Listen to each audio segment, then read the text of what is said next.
always selecting the time, the moment in time when the Western world is a bit weaker. And why now? Why all these things are now on the table right now? Because he believes the US is weak and polarized. And that is why the United States will not be able to play a meaningful game in the international politics. Also in Europe, they are more focused on some domestic issues. Germany, it's a new government and they're still like now trying to find themselves and stand on their two. And also China. Back in 2014, when Russia was under isolation, China sort of offered them some cooperation. So in consideration of all that, Putin selected this moment in time to reverse the situation in Russia. So the way Putin imagines it, imagines it to be the same player as the Soviet Union used to be in past. And he's trying to rearrange the areas of influence the way it happened after the Second World War. He believes it's quite neutral, and Russia claims that this is the area, the post-Soviet area is the area of their privilege. So in consideration, and why? Let me tell you why. Russia has the power of veto over the Security Council.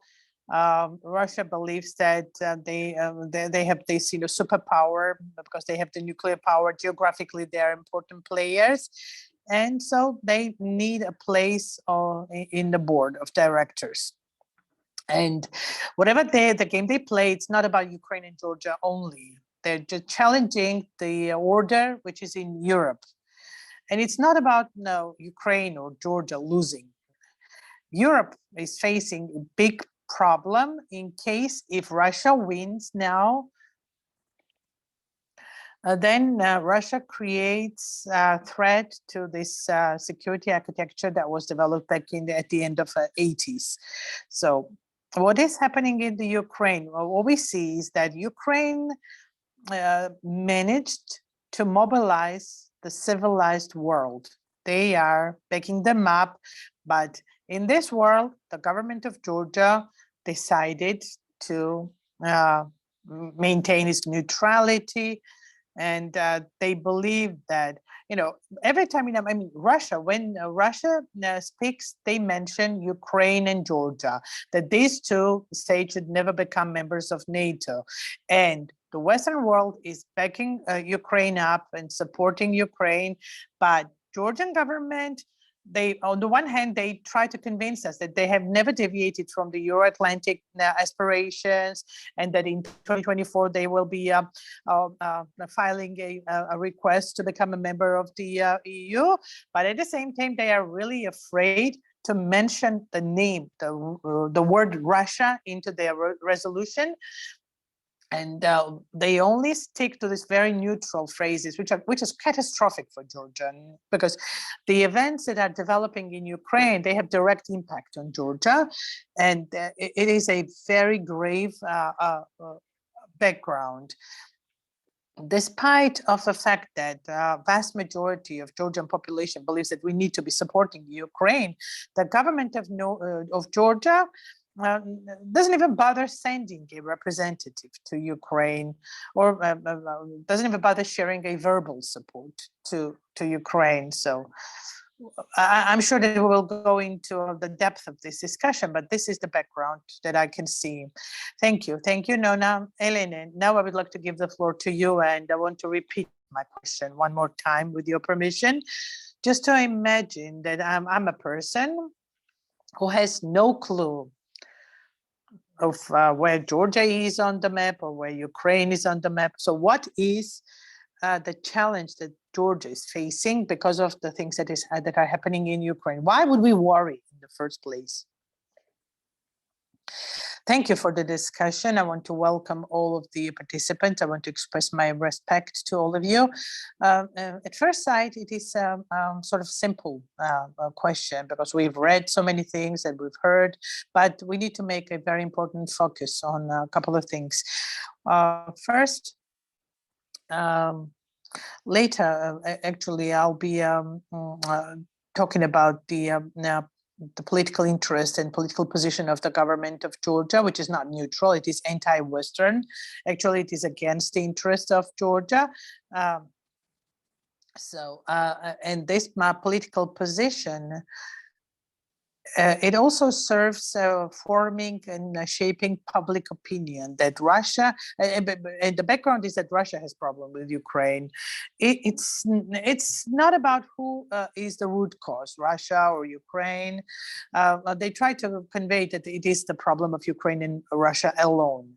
Another line in the propaganda is that that the Western world is fueling it, fueling this conflict. And in case, if we stick to the diagnosis, which is the reality, in my opinion, that the Russia is trying to rearrange the world order, which means the Western world becoming weaker and leaving the region, and Russia becoming the exclusive ruler here. In such a reality, now Georgian government is not answering the reality, because if that's the purpose, if they try to evict Western world from this region, Georgian government should be behaving differently. But they try to depict it as if it is merely the problem of Russia and Ukraine only. Since the Second World War, not since the end of Cold War, but since the end of Second World War, this has been a challenge. And I want to make one reservation or make suggestion, one or two maybe, before I continue. So this conflict is not, after the Second World War, the Western world and the Soviet Union, they were fighting, and it was the fight or the struggle between two ideologies. Because the communism and this socialistic ideology, that was quite popular in the Western world. Right now, Putin does not have that kind of ideology that would maybe compete. Yes, the Russia has ideological tools, that liberalism is bad and that the West is fighting our traditions, etc. But so this is more of this, anti-liberalism rather than a fully fledged ideology that would now fight and or compete with liberalism, same as it was happening with the socialism or the communism. Also, now technologically, the competition then in past was quite uneven ground. Also, from military perspective, and plus. The world was clearly divided into two, and these territories were under clear military occupation. There was this military presence, and the Baltic states that were considered to be fully occupied until the very end, but it was still standing on this, balance of power. And Soviet Union was quite strong.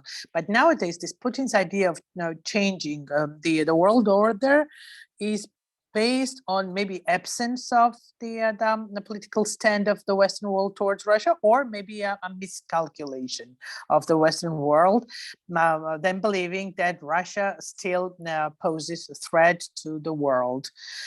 Of course, after the Cold War, Russia never became a democratic state, and that they are creating risks and threats in the neighborhood, and also there were.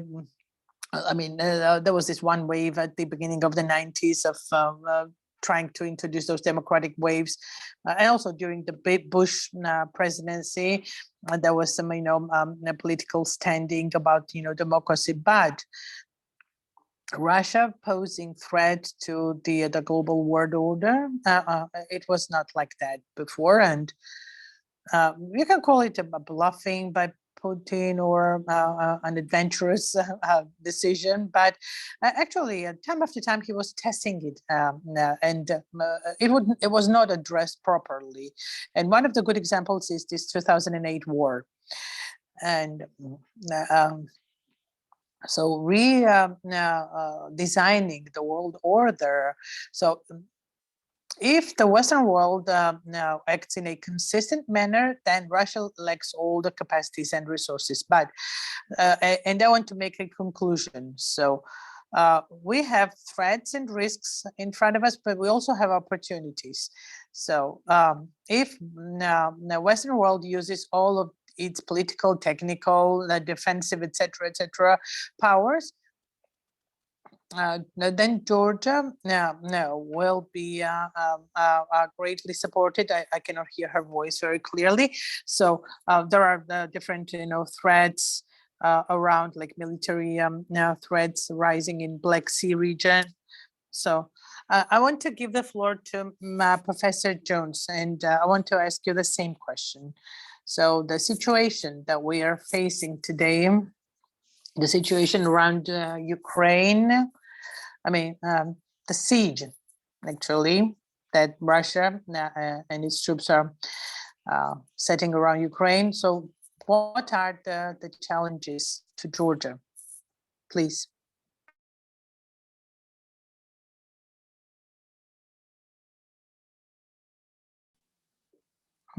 Thank you. Thanks to all the participants of the panel.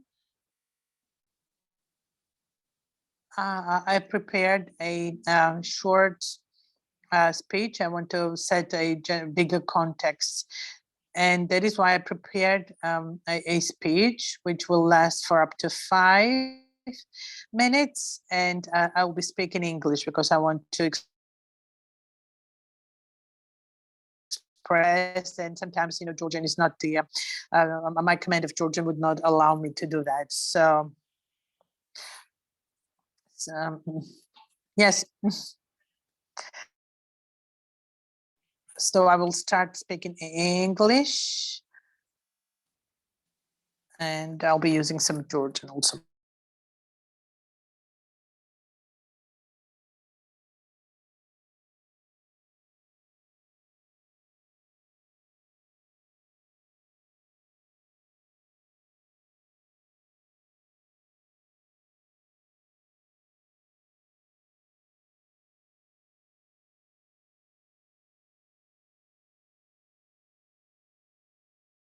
შევარდნაც პერიოდში ამან ვერ ააცილა რუსეთის ინტერვენცია და თითქმის მიიყვანა საქართველოს. Russia in the Ukraine crisis may seem prudent after the experience of 2008, but it is not going to change Russia's mind about Georgia. Georgia has made it clear it wants to join NATO, and it will apply for European Union membership in 2024. Such intentions are precisely what Putin hates most about Georgian foreign policy, and he will do everything to stop it. If Putin should succeed in subduing Ukraine, then Georgia has a very grim future. Europe and the US are not reliable defenders of Georgia, unfortunately. Georgia knows that from experience. But they are the best chance that Georgia has for maintaining its sovereignty. Europe sees Georgia and Ukraine, both leading members of the Eastern Partnership, as a package. If one should be given a map for NATO, then so will the other. Georgia, in its official foreign policy model, itself sees Ukraine as a strategic partner. That's what it says. It is the closest ally that Georgia has in the neighborhood. In short, Georgia has no security without an independent and fully sovereign Ukraine. Georgia is a small power, but it is not without agency. Georgia has realistic choices, even in situations like today. For a country with a population under 4 million, Georgia already has gained recognition of its standing and of its usefulness for the world. Think about the importance of energy pipelines, or Georgia's contribution to NATO and military forces, its role as a democracy in South Caucasia, and also its soft power, represented by its culture, which has given it tremendous capital abroad. And these are Georgia's own achievements, and they all help protect Georgian sovereignty. So just to sum up, Georgia's commitment to democracy has been its best foreign policy weapon. If that is lost, so is Georgia's importance to Europe and the West. A strong democracy, and the reason I mention this is because we have seen a weakening of democratic growth in Georgia. That's the reason I mention this. A strong democracy is not just good for its citizens, but it is essential to Georgia's national security. I would like to end with this, and I do hope that you heard the translation. Of course, we had translation, we had interpretation, and I want to thank you very much. I want to thank you and also other panel members for respecting the time frame, because we're on Zoom. And I have a couple of questions, actually, I want to discuss with you today. And now I would like to combine a couple of questions so that I can just pose one question so that you stay within the time frame. You are able to answer, and also the audience is able to pose their own questions. Again, let's take the same sequence, same order. And the next question I want to ask of you is the position of the government of Georgia.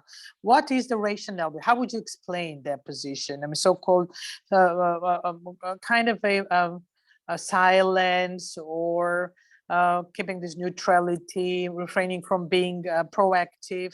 So what would be your explanation of that? All of the perspectives will be very interesting. And second, can you see, to set aside the ruling party, for instance, and to look at the democratic opposition, do these different democratic opposition parties have a common vision besides the rhetorics that they try to convey? Do they have a vision of how to enhance the national security, how to protect ourselves? What are the steps that we need to take?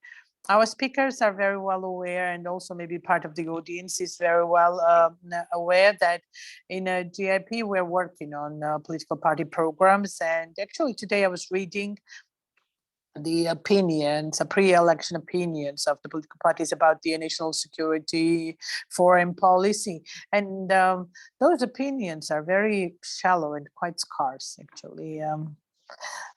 Very few specific opinions about foreign policy or national security.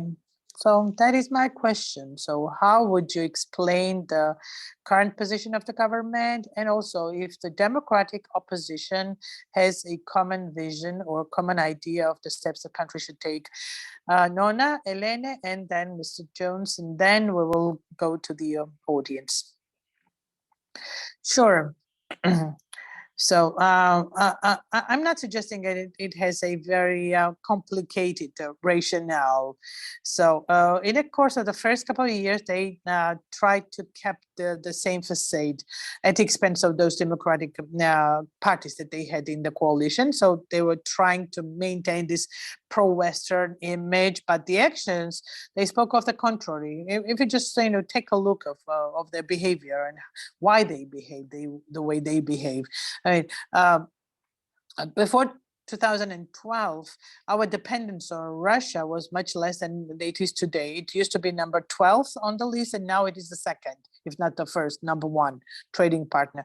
Also, back then, the energy diversification was very active, but recently, all the data were published, and almost 100% were Russia dependent again.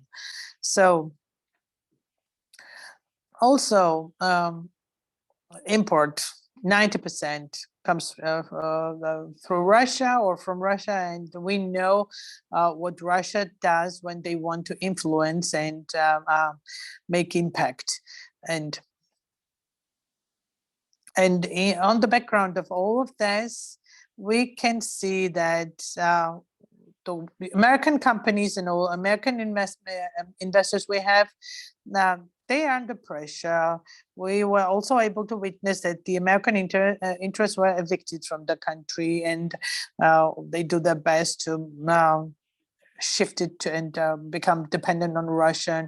And also in the course of the last 9 years, no Russian agent or spy had been detected and uncovered, which also suggests that the government turns a blind eye towards that, right?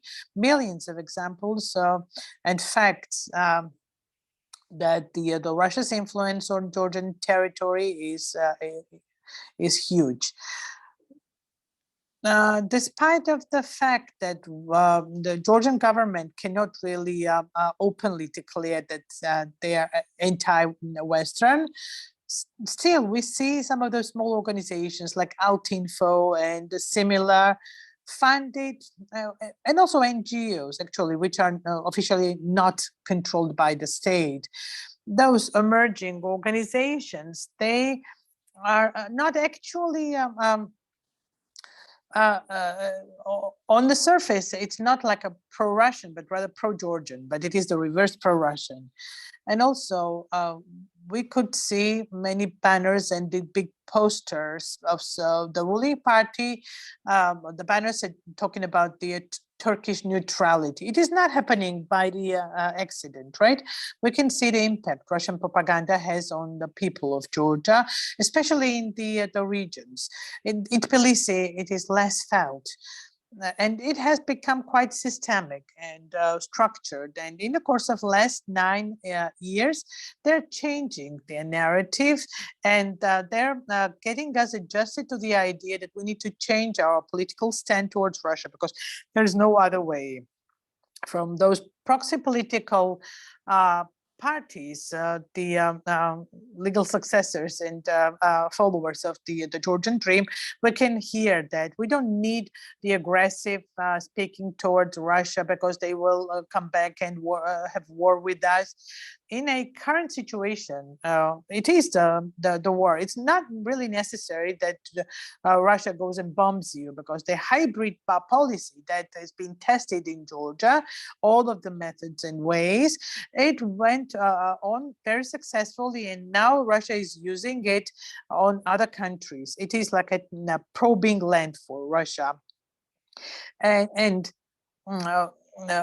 for Russia, Georgia's case is closed. I mean, it is all solved, and they're not really paying a lot of attention or wasting their funds in Georgia, because they're now concentrating on Ukraine. And a solution is, again, the Western world and integration into the Western communities and alliances, because for a country like Georgia, which is located in a geographical region, the one it is located, there is no other solution rather than to strengthen its alliances, and we need to become the part of these alliances. But with current political standing, we won't be able to do that, because we're letting all of the opportunities go away. Very clear. Thank you, Nona. And now we'll listen to you, Elena. I just want to make one focus. And it is quite pertinent of the Georgian dream politics, and it is very damaging. So the geopolitical crisis and European attention towards the region. I lost her sound, I'm sorry.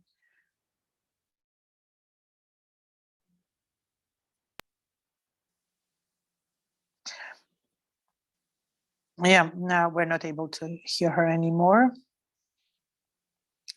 I guess it's a bit of an internet connection problem. So Then I guess I will give the floor to Professor Jones, and later we will continue with Elena. Please, the floor is yours. All right, thank you, Levan. And I will start Georgian, and I'll try to speak Georgian. You know, in general, Georgia is considered as a small and weak country.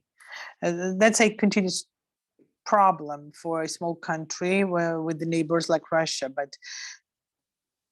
And the government of Georgia should be acting very carefully. But as I was saying in my first intervention, Georgia has the ways in its foreign policy, because there are other allies. And Georgia can use those allies to protect itself. For instance, alliance and partnership with Ukraine is very important for Georgia. Also, you know, a closer cooperation with Moldova would be very much beneficial. The way I see it, the government of Georgia is not using those opportunities. I can remember back in 2008 when there was a war situation in Georgia.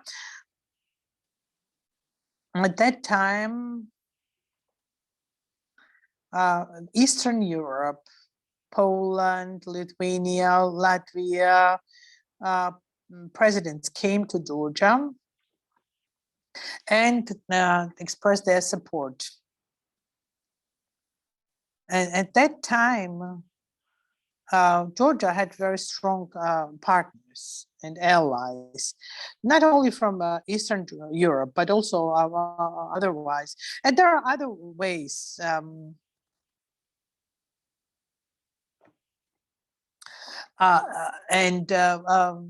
Georgia can, for instance, work with Turkey, with other Asian countries. But right now,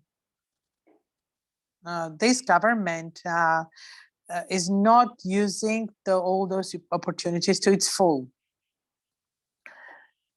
They're not trying to acquire new partners in a reality where the West is maybe not fully reliable. And so Georgia needs to be looking for new allies, just to expand the support and partnership. They have to build bigger and stronger partnerships with other countries. So I'm back and I can continue. Sure, please, the floor is yours.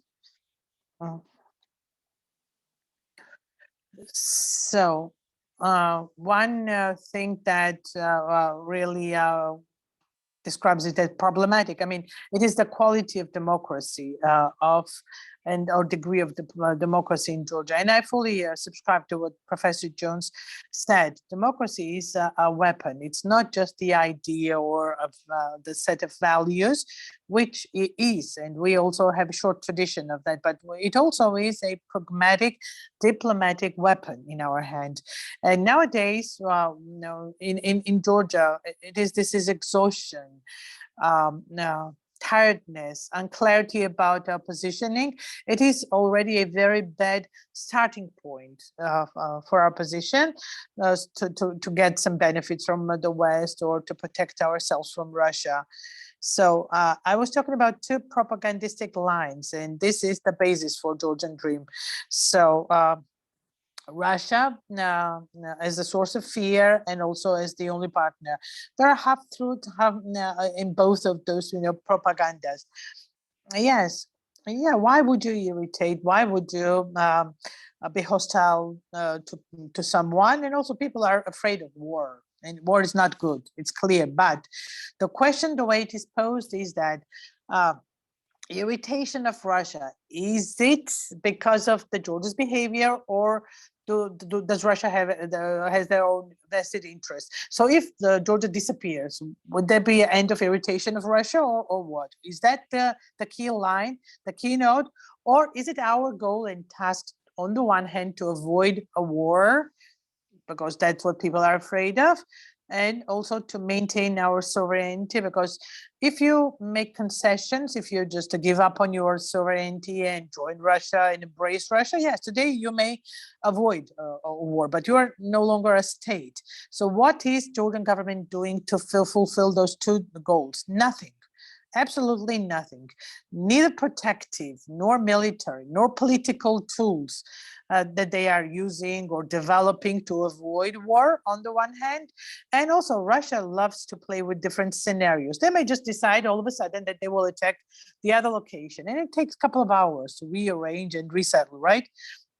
To cross the border or come from the Black Sea. So whatever the political position Georgian government has, it's not protecting, and actually it is making us lose all of the opportunities that Ukraine is getting now, the military support, the active engagement, and the second question is about the opposition, right, and common vision. I totally agree that these areas are not covered by the opposition parties in Georgia. So since December and on, and I'm sure about the UNM position, etc. But since December, we started coming up with the specific initiatives. For instance, for the government of Georgia to visit Baltic states, to visit Poland, to visit Ukraine, and discuss and participate into those regional formats, which are very important. And they also encompass the NATO issue. UK is an important player, but all of these which I listed before, they are NATO member states, and this is not an alternative to NATO. It is an additional regional capacity that is placed under the NATO umbrella, because it is the NATO member states, and we have an opportunity there. For instance, we saw the president of Poland visiting Georgia, making very specific statements of what we should do before the NATO summit, and also Ukraine and Georgia working together in Black Sea. We had clear statements. We met with the ambassador of Ukraine. We also visited Ukraine. We visited Kiev. Of course, we cannot be a substitute to government, but we attempted to have discussion so that the Georgia and Georgian community can also become a member of those discussions. Thank you very much. And indeed, I totally share some of your ideas and opinions that, yes, our diplomacy is really lacking creativity and also the ability to think of an additional or innovative opportunities that can help enhance our security and defensive capabilities. And it's not only about whatever is existing. It's SWAM or other. I was visiting the office in Ukraine, and everything was covered with dust. And there were only 2 people in the office, and I was not sure what they were doing. But in its time, it was quite an interesting format. And there are other opportunities. It's great that the ruling party, the government, is visiting the UK. They just left today, and let's see what are the consequences of it. But I also believe that we need to think about those additional formats, and it's not about the lack of ability or skills, but it's also is a lack of political will. Because if there is a political will, there will always be people, capabilities, political position, but that's not happening, which is quite unfortunate. And if the government members prove the contrary, it will be great, unless it's too late. So I guess now we can move to the audience and get some questions from the audience. So you can use the raise the hand function, or you can use the chat box, and also specify the panel member that you have your question to. And also, I would like to ask the speakers to look into the chat box, because there were some of ideas shared, not really questions, I guess, but there were some comments made.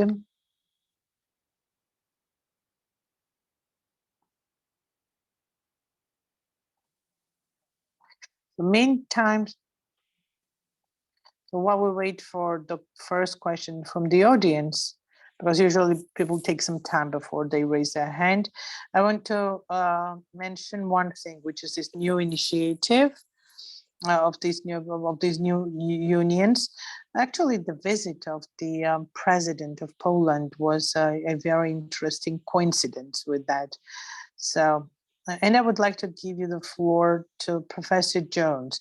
Those new ideas, initiatives from UK, from Poland about this closer military cooperation, do you believe it could be of any interest to Georgia? Do you believe Georgia should be more open in expressing its interest? There is a different opinion, suggesting that it's not about us, and why are you just poking your nose into that? I heard that too, but what do you think? Those new configurations, those new tools of cooperation that are being built right now, are they opportunities lost, or is it too much for Georgia to express a proactive position? Professor Jones, you mentioned it already, and to some extent you answered it, but maybe you can add to what you said. Sure. And what I want to say is that this military support to Ukraine, I believe is very important, because it's this is Russia being told, they tell Russia that the West has very strong reaction against Russia by doing whatever they do. Because, in the recent years, Europe is always looking for some compromises, right? And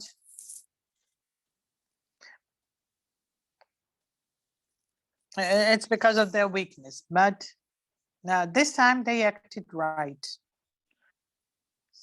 So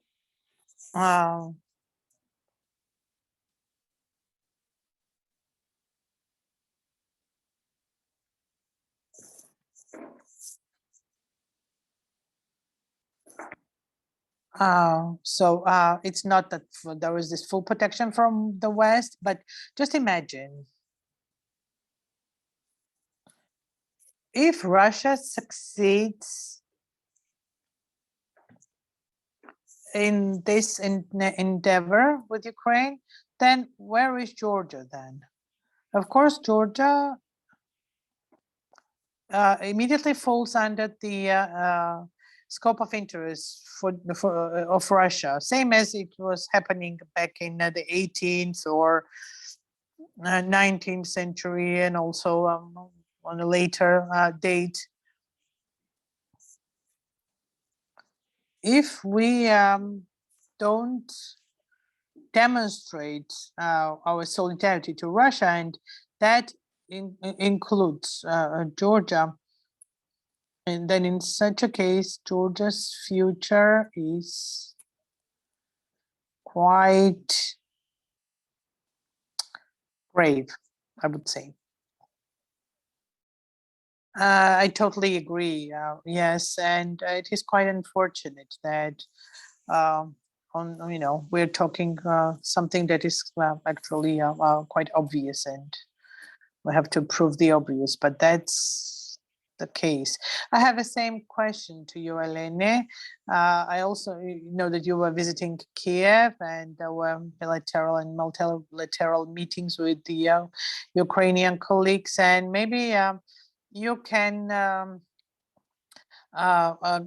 tell us a couple of words about their attitudes, the mood, and also the results of the discussions, if possible.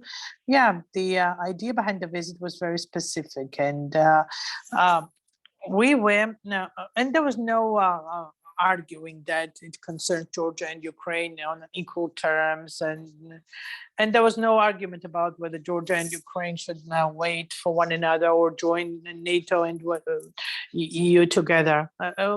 It was all agreed, and there was consensus. But now we were discussing different formats. So the Poland, UK, Ukraine format was discussed. It is at its initial stage. But its power is huge as a deterring power, because it is a statement that if you try to invade or enter, then you will receive the response, because UK and Poland both are the NATO member states, and UK is one of the key members. And also loud statements were made. Johnson visited UK and Ukraine, and Johnson mentioned Georgia in his speech. So the starting position is quite strong. And actually, it's up to us whether we become member of it or not. It's not that Georgia will play a determining role, but you being active, your vision could be quite important. We also had the discussion about the Baltic states, Moldova plus Ukraine, plus Poland. There are many variations, but as minimum, you have to go visit, have meetings. If there are no travel, so you have Zoom platform, and you can. Ukraine is more than ready, and they are ready to take the lead, and they're waiting for Georgia to become more active in this direction. So that's what we were discussing, and also there were some expectations from Ukraine, and also even in the reality where Georgian government is quite passive, we agreed that mentioning those issues, maybe in front of media, also in front of different groups of academia, will luster again.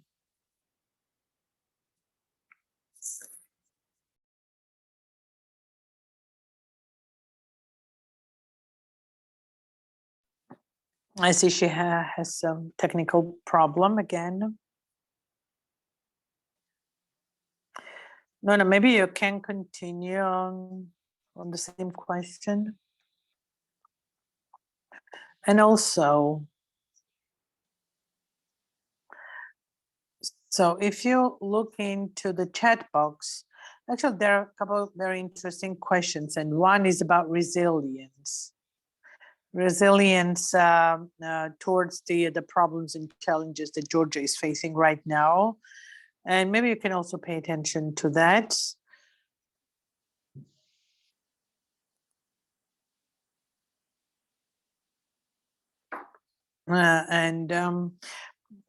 Because people suggest that the good thing about those problems is that it also enhances our resilience. It's not only about the foreign threats and international threats, but also the economic, social, etc. So Nona, floor is yours now, and then we will wait for Elena. All right. I will use words from Cornwall. He has this statement: some states are more sovereign than others. So this is something that Putin is using very well. So nowadays, the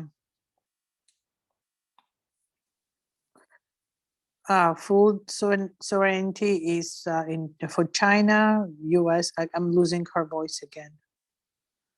They other countries, they need to be subordinated to those big states. So actually, this is the third wave of the rearrangement, or third wave of the restructuring of world order. So first, it was after the Second World War. Second was after the collapse of the Soviet Union, and whatever Putin is doing now, and actually, it is called Putin's doctrine, and it pushes the West and the whole world to revisit or revise this situation. And until the time Putin maintains his position and office, this threat will remain valid. So they may start or they may not start the conflict.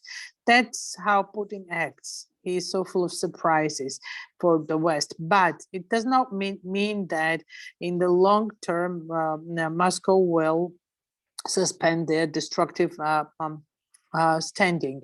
So now they may attempt to regulate it through diplomatic channels, but in the future, they will change their position depending on the West's idea of cooperation with Russia until Putin remains the president, and until the time it is important for Putin to restore the Soviet influence.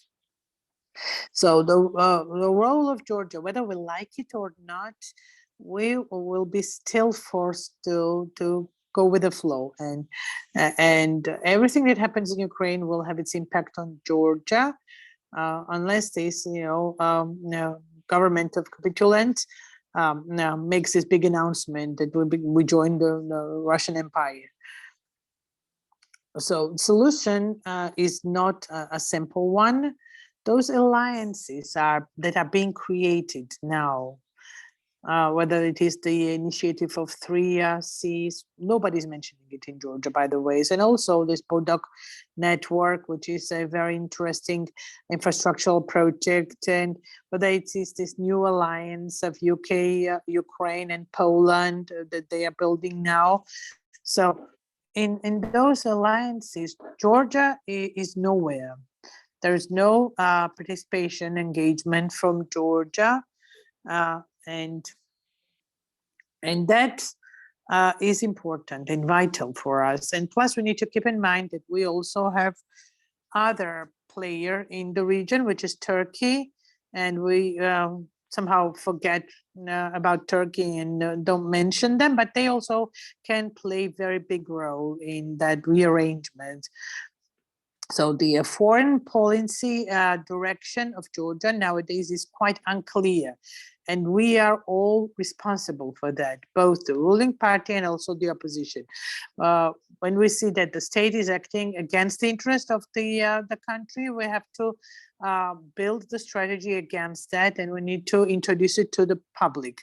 But we are not talking about it. You mentioned the political party programs, and those party programs are not really talking about this. It is a big tragedy and big problem that. So, except for what we have in the Constitution about our Euro-Atlantic aspirations, we have no strategy, we have no tactical plan or the roadmap that we'll be using in this historic momentum. We need to do more. Opposition parties need to work harder. And the energy that we are just wasting in this unclarity and chaos, that energy should be directed at clarifying the position that we have towards West, Turkey, and also China, because nobody ever talks about China, which is one of the biggest players, and we are never mentioning it. Yes, but I'm really afraid that the dynamics, the tempo, pace, quality of Georgian political life. So once, the moment we make ourselves clear about it, it is going to be too late, because international political position is no games. And whatever the situation we have now is very unfortunate. So Professor Jones, what would you say about that? Thank you, Levan, and I also agree with Ms. Nona. In the government of Georgia, we don't see this foreign strategy. Well, in general, Putin is considered to be a clever strategist, a smart strategist. But in relation to Ukraine, we see the contrary. Despite of the fact that Putin is threatening the West.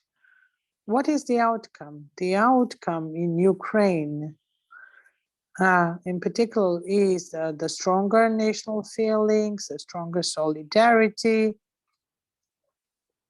among people, and stronger support and cooperation from the West, from the Western countries and among Western countries, which is very important. So the contrary to what he was expecting happened, and it's a good sign. But Georgia is always criticizing, West is always criticizing Georgia because there is no solidarity in Georgia. So a very popular word is polarization. And yes, there is polarization between the parties, political parties, but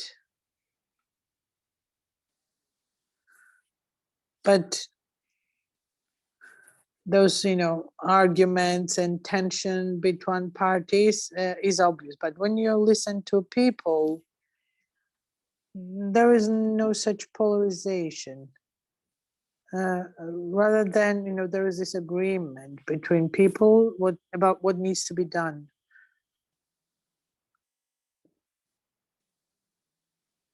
So what I want to say is that I believe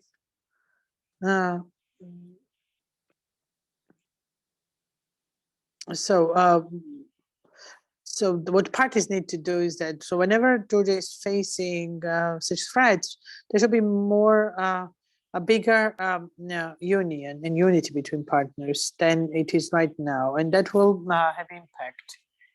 So for instance, I'm the student of the First Republic, beginning of the 20s, and the biggest criticism towards Georgia and post-Soviet countries was that there was no cooperation between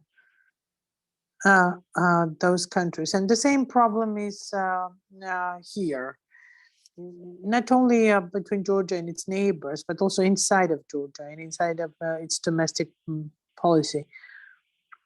So there are big disparities between political parties, but I'd rather they try more.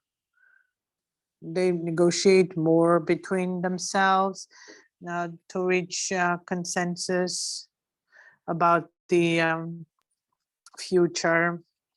That is something really obvious. And I totally agree with you. And the index, a fragile state index, is very interesting. Since 2009, the biggest problem of national security is considered to be, besides other problems like military, economic, demographic, one of the biggest problems is the polarization and hostility between political parties, because that is affecting the country and not the party itself. And it's not only about just one political party, it's about political parties in Georgia. And there is this one very good question Ahmed Mikeladze is asking. So this overly, this proactive position, proactive position of Georgia, becoming more proactive, maybe that will bring about a worse result, because we have this borderization. So if we become more proactive, maybe that causes additional problems. So all of you spoke about that, but whoever wishes, you can now add to this question. I'm not sure if Elena is back. Yes, I'm here and I can answer. I totally subscribe to to what you said. It's not about being patriotic and then, you know, we need solidarity and then the Russia is an enemy. No, I want to be very pragmatic about that. And is it at hand to act, to be proactive or not? What needs to be done? Diagnosis is that if you just keep silent, Russia will do nothing. No, actually, Russia, Ukraine was not ever planning to join NATO when Russia invaded and occupied. And Professor Jones was mentioning that during this Shevardnadze period, there was this maximum balancing policy and attempt not to irritate, etc. And we had several very intense war situations and battles at that time. So, so the way you can describe your relation with Russia, you know, it doesn't matter whether you're active or passive. It's not determining whether they will attack or decide not to attack. Their strategic goal is to absorb your sovereignty. Their goal is to change the world order, and that is why it's not really relevant whether you are active or not. You need you yourself being active for those formats that are being created. That is the counterweight, right? Because, you know, the UK, the Baltic states, Turkey, the the East European countries, you need to join and work with them. So if Ukraine was silent, those two big threats are they're much more mitigated right now than they were mitigated 2 or 3 months ago. And that's because of the fact that Ukraine was active and also the West was active. That is why I'm not suggesting that it's a big polarized discussion. The government says that we need to keep quiet. The opposition says that we need to become proactive. I just wanted to explain that being active is the precondition for being protected. Thank you. Is there anyone who wants to add to what I want to add? Sure.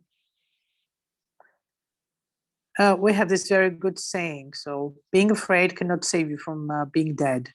So if you choose to stand in the ostrich position and wait until things change and somebody will decide on behalf of Georgia about Georgia's future, then you should have no claims that, and you should never claim that you are the state. Rather, you are just like a part of a Russian empire that goes with the flow, and then you can keep quiet.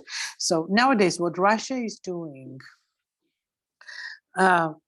Georgia's position is of no interest to Putin. Putin has one thing on the agenda. Now he wants to reverse to a 19th century world order, and he will do everything to impose that order back. And whatever the venture he has initiated that serves the purpose of bringing Russia back as the biggest player, like it was during the Soviet Union was in past days. So nowadays, Ukraine is the place where the fate of West is decided, or the order of West is decided. So if Russia can see that the West is weak, they will make very good use of it. And immediately we have a new order, because Russia gave us many examples of ignoring international commitments and treaties. Unfortunately, we are not being proactive, and that is one of the biggest problems for Georgia. We are more reactive. If we were proactive, right now we'd be a part of those formats already, because those formats were created long before Russia created a crisis about Ukraine. So now we are more reactive, and actually we are trying to answer those events and create some something close or similar to a strategy. And once the Georgian dream is no longer in the office, we will be able to implement it. But nowadays, what we can do is that we participate into those formats, and as maybe the smallest, but still a member or engaged in those things that the West is doing. Right now, we are not participant.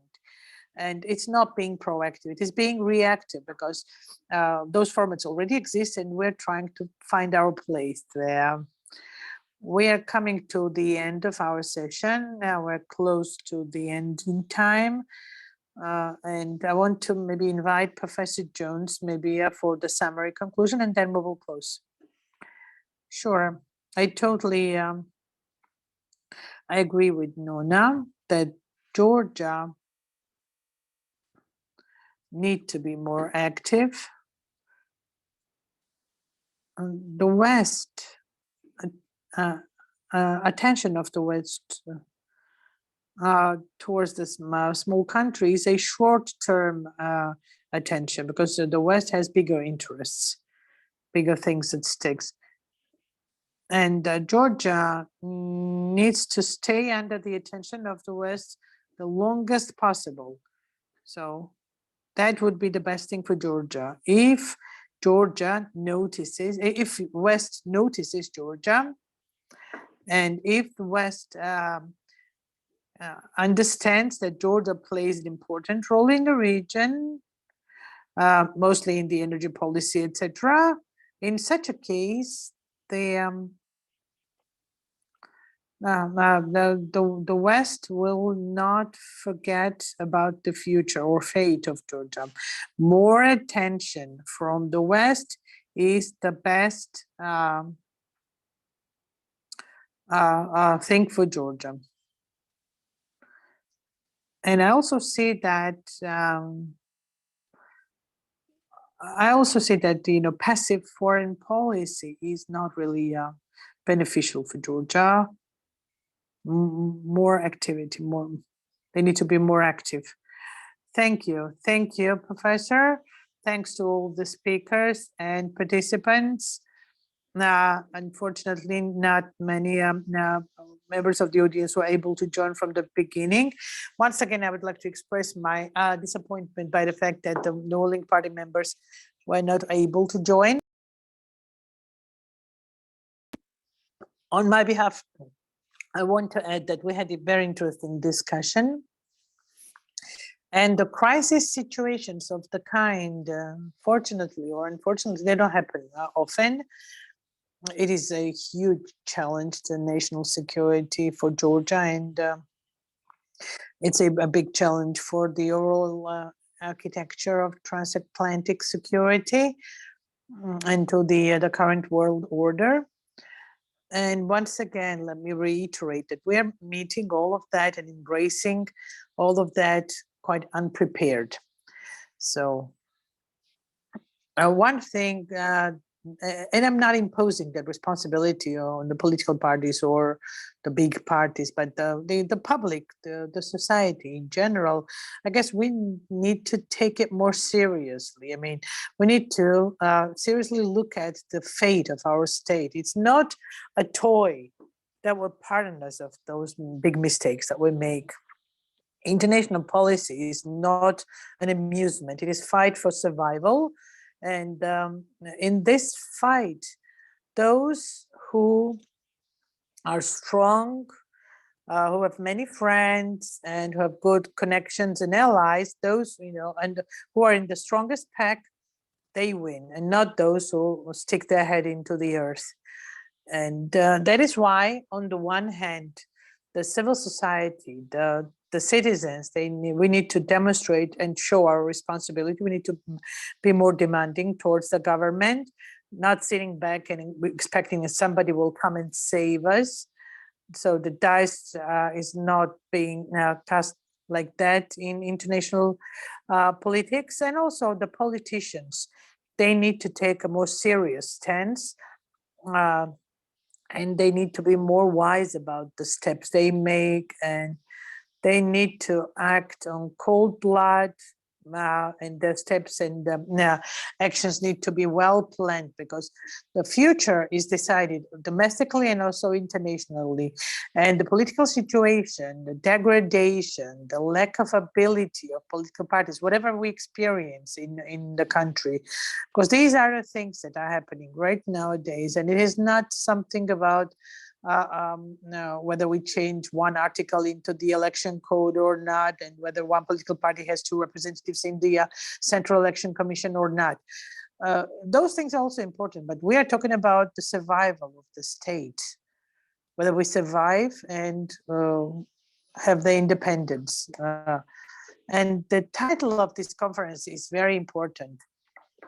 The definition that goes beyond the cliches. We need to talk business now, and good governance and democracy for Georgia. These are not things that Brussels or NATO invented to give you a visa-free regime. A good governance and democracy is the matter of national security, is the matter of national survival, and the only way to development.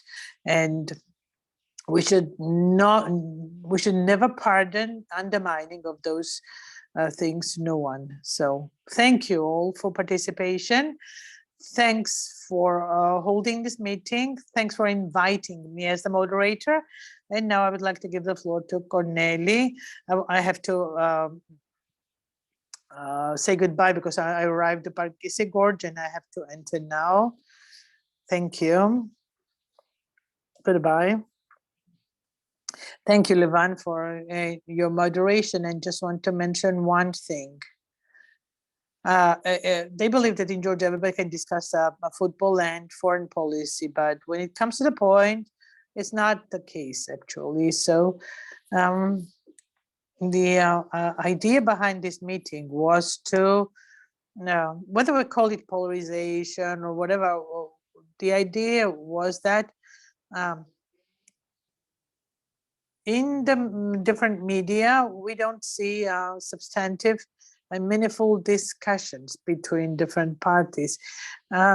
Academia, business sector, civil society, we are not trying to support those discussions. Our meeting was quite eclectic. We had Professor Jones, we had different parties, but this is what we need.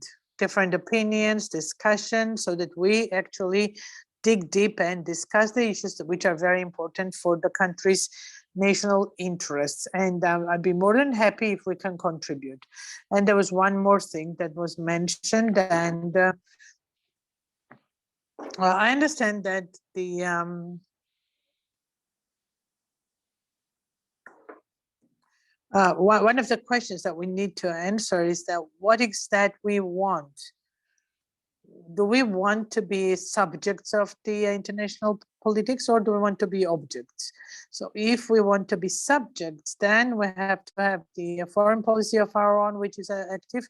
But if we're just objects or items, then we also need to face that.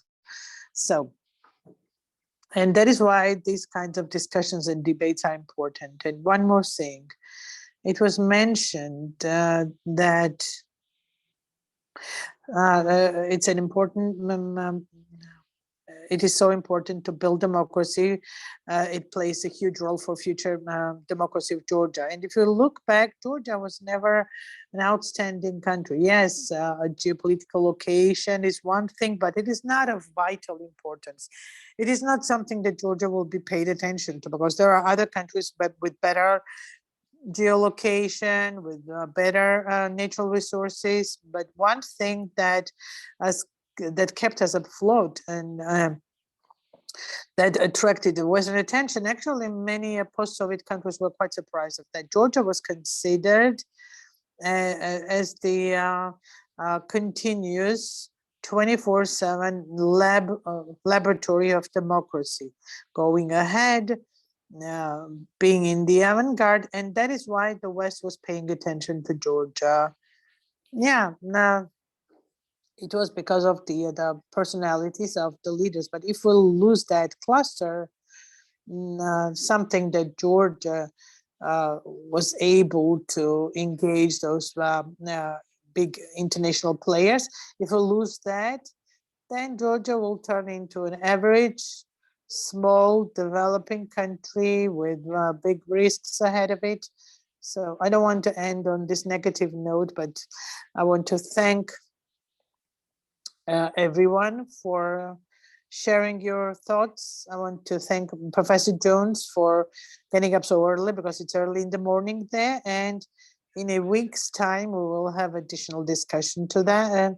And we'll do our best to invite the members of the government. But you cannot hold us responsible for their attendance or non-attendance. Thanks to all of you who participated. We'll meet you in near future. Thank you. Thank you and goodbye.